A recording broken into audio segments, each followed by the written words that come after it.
Welcome to Sacred Stories Podcast, a place to explore and discuss new and exciting books of consciousness.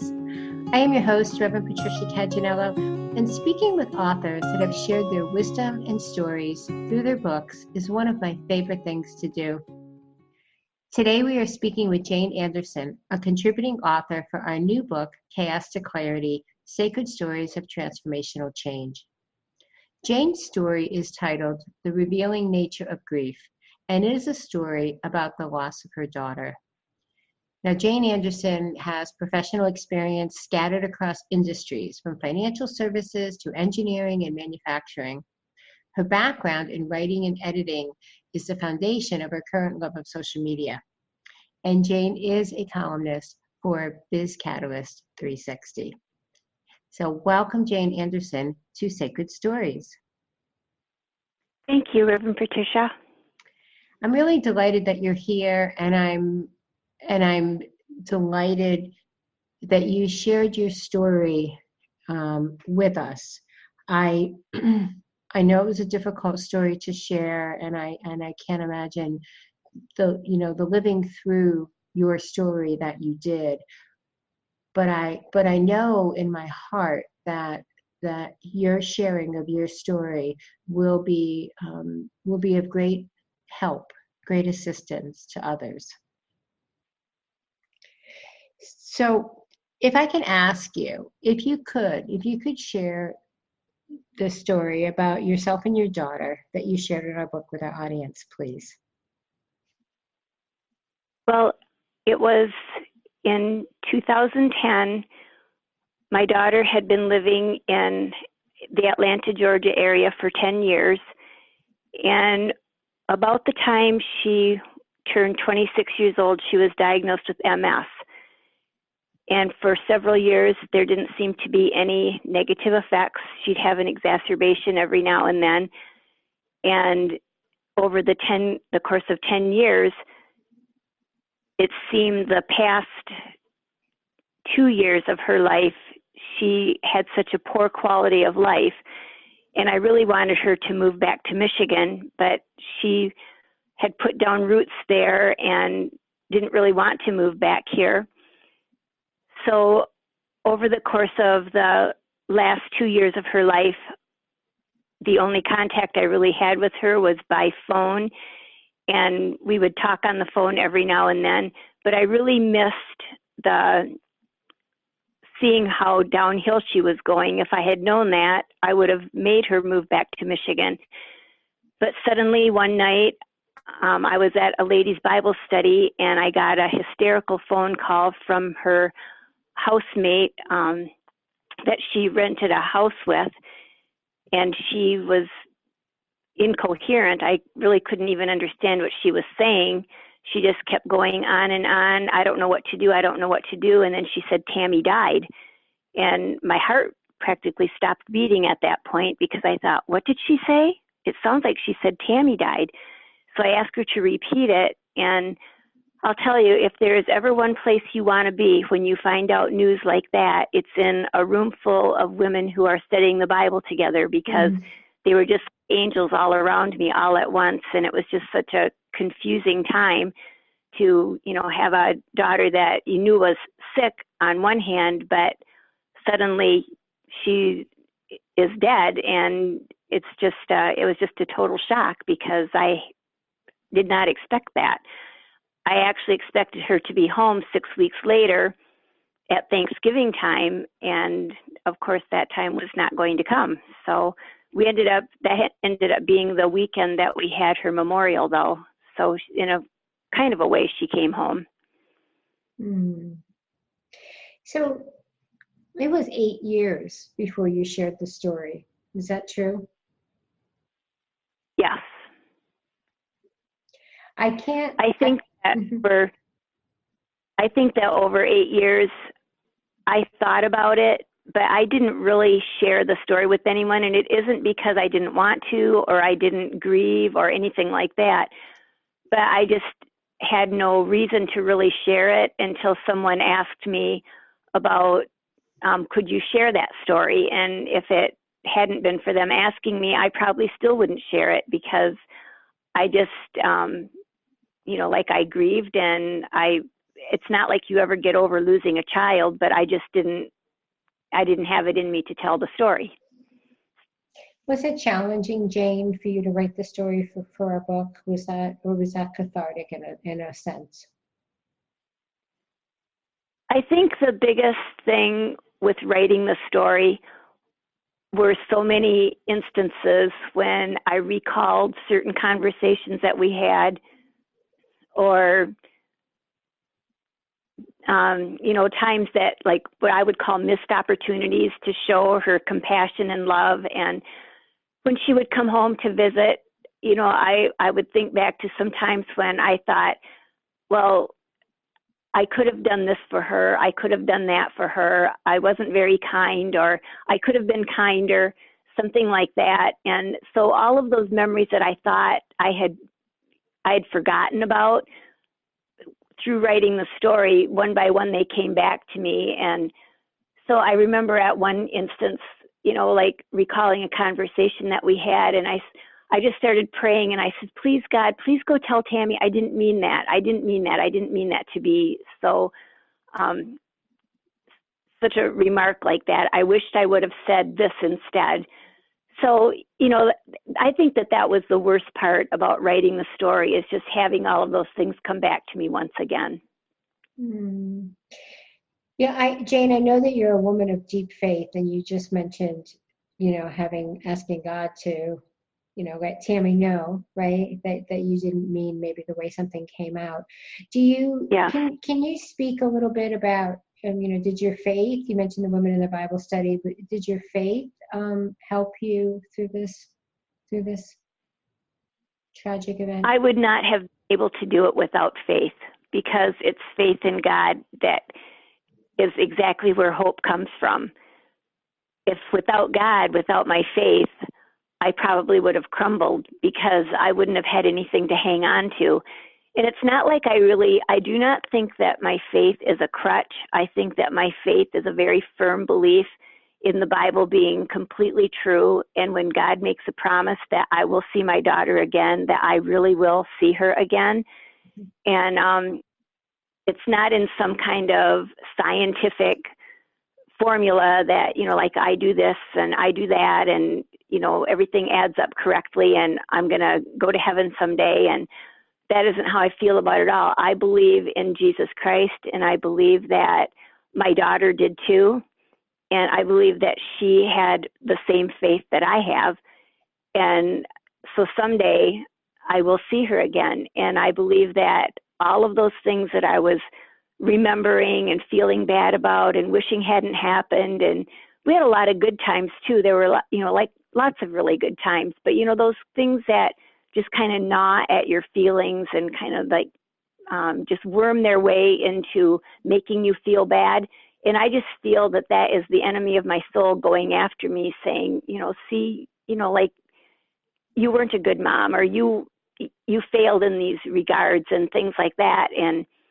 But I believe that God covers all of that. And when he looks at me, he doesn't see all of those bad things that I did, because he's forgiven me. And so I still feel like, I don't know that God would go and tell my daughter that I didn't mean those things, but it made me feel bad to confess that I saw it as something that I could have acted better about. And so it was just kind of like my way of, kind of like a cleansing, I guess you would say, is like, I need to get this off my mind and get it off my heart. But without my faith, I wouldn't have been able to do any of that, because it would have just been nothing. It wouldn't have meant anything, except for I had a daughter yesterday and today I don't. Right. Well, thank you. Thank you for sharing that. And for what it's worth, I do believe that Tammy hears you, and whether God delivered the message, personally or another way, I do believe, and I don't. And I believe that she, remembers all the good times as well. Thank you. I told that to other people before, and they just kind of like look at me like, are you crazy? I mean, is that really going to happen? I hope it does. No, I truly believe, yes, without a doubt. Without a doubt, I know that Tammy is, maybe she's possibly been listening in on our conversation right now and feeling like it's okay, Mom. It really is. I understand. I do. I really believe that. Um, so you mentioned when you received the news that you were at a Bible study, and you mentioned your faith is a deep faith that has brought you through. After living your story, do you have a different perspective on life, or in any way? I feel that after my daughter died, I think I started making a much more conscious effort to think about consequences and think about other people before myself, and not to be noble or anything like that, but I've always tried to put other people before me. But even now, it's like, I think more enhanced. Like, if somebody asks me to do something and I'm like really, really busy and I really don't have time to do it, I stop and think, okay, if that was me that needed that, how would I feel about it? Would I really, really want that person to take me to lunch anyway because I really need some time with a friend, or something like that? I try to really think about that. And I have another daughter that has doctor's appointments that are like hours away from home. And when she asks me to go, it's just like, oh, I don't want to go over there. But I do. I do it because I love her and I don't ever want to go through this again, where it's like, like you have been kind and like you just ignored what should have been done because you wanted to go shopping or, whatever. It's just that I think that it's really made me a lot more aware of, ask the question, what is most important, and do that instead of maybe something that was already on my list. I think that's wonderful advice, and it sounds like a beautiful way to live your life. And so, what do you hope the readers will receive when they read your story, The Revealing Nature of Grief, in our book, Chaos to Clarity? What are you hoping they receive from it?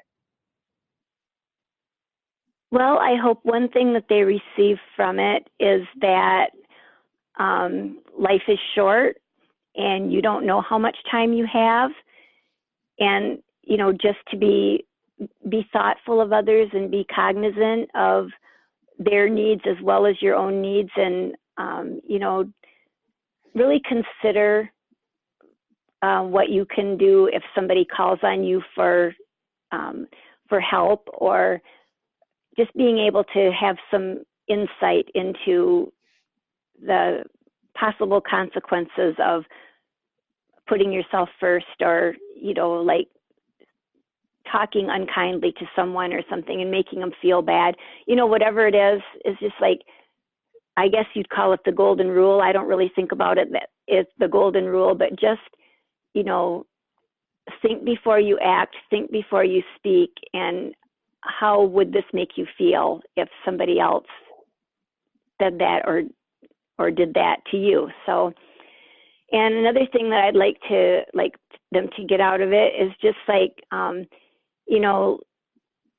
that faith is a really, really big deal. It's, it's the difference between life in heaven and life not in heaven. And I just don't know what I would do if I really felt like my daughter did not have that same faith that I have. So just, like examining your level of faith, examining your faith, period, and making sure that you have a good, solid, believer-based relationship with Jesus Christ and with God. Jane Anderson, I really believe you're such a courageous woman and a courageous mom to be able to share your story. It is, I would imagine, one of the most tragic stories someone can write and live through. And I know that you've done it, and that you've written it and shared it, and you've come on the show with us today to share it in the hopes of helping others, right? And so I just want to acknowledge the courage and the strength that you have, and to thank you for sharing your story with us. Thank you for saying that. That means a lot. Yeah, no, I mean every word. Jane, please let people know how they can get in touch with you or find out more about you. I know that you have a blog on Biz Catalyst 360. Yes, I am a contributor to bizcatalyst360.com. I have a blog at refininggrace.com. And to get to the blog, you would do /blog or just use the link. I'm also all over social media, and I don't have, like crazy names, but you can usually find me under Jane Anderson, and there are many Jane Andersons, I will admit. But at Twitter, it's Jane Anderson. And then I also have Facebook and Pinterest and Instagram and LinkedIn. So I'm all over social media. You're pretty well covered. So if people go to bizcatalyst360.com and they go to the columnist section, the scribes, they can find you, Jane Anderson. So that's a good place also to start. Okay. I believe that they also have a search button so that you can just put Jane Anderson in the search and my articles will come up. Perfect. Well, thank you. Thank you so much, Jane, for being my guest and a contributing author in our new book, Chaos to Clarity, Sacred Stories of Transformational Change. Thank you for asking me to interview. Yeah, it's been a pleasure. And to our audience, I hope that you are inspired and touched by Jane's story. It's a beautifully written story in our book. Again, it's Chaos to Clarity, Sacred Stories of Transformational Change, and it has stories from over 30 people from around the world, men and women from around the world who have experienced a significant change in their life and have moved through their adversity and come out, on the other side with a positive perspective, and many of them, feeling much stronger and happier in life. So it's available through Amazon, booksellers worldwide, and direct through Sacred Stories Publishing. And so thank you for listening today. I'm your host, Reverend Patricia Caginello, and until next time, as always, I encourage you to write your sacred story well.